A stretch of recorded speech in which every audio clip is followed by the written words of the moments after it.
Hello mga ka-farmer, good day! For today's video ay bago pala tayo magsimula mga ka-farmer ay don't forget to subscribe my YouTube channel. Kung bago ka pa lang ay pinutin mo na rin yung notification bell. For today's video mga ka-farmer ay ibabahagi ko sa inyo kung ano ba ang magandang gawing inahin, lahi ng baboy na magandang gawing inahin at saka maganda rin magdala ng anak.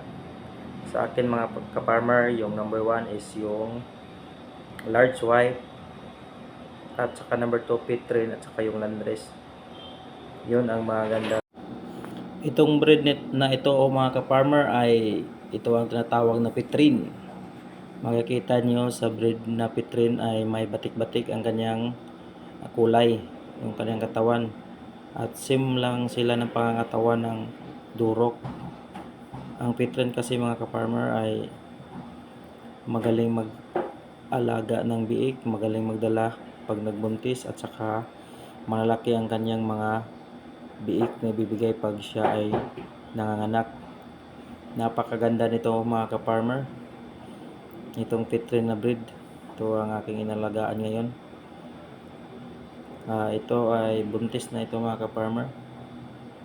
Sa 90 days na ito, malapit na mga anak.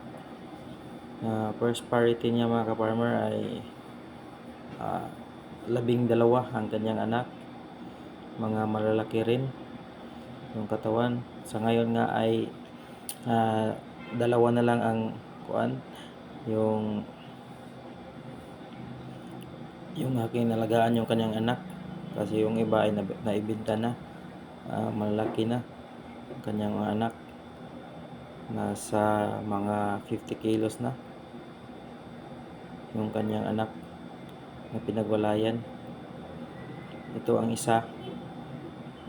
Ang ano nito is Pitrin at saka large white kasi yung barako na pinapabarako ko sa itong inahin na ito. Malalaki ang katawan at mabibilog ang mga katawan ng mga anak. Tinatawag ito nga F1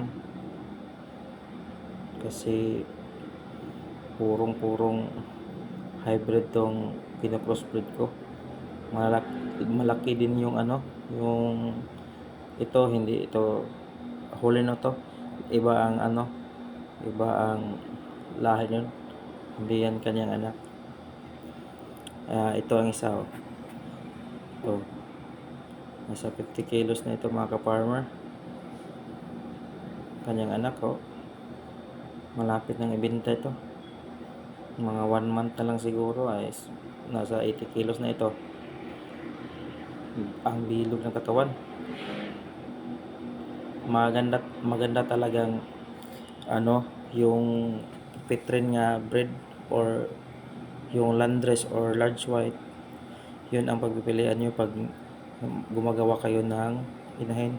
Yung durok, wag kayong gagawa ng wag nyong gawing inahin yang may lahing durok, kasi pag nanganganak yan is aggressive, nangangagat yan.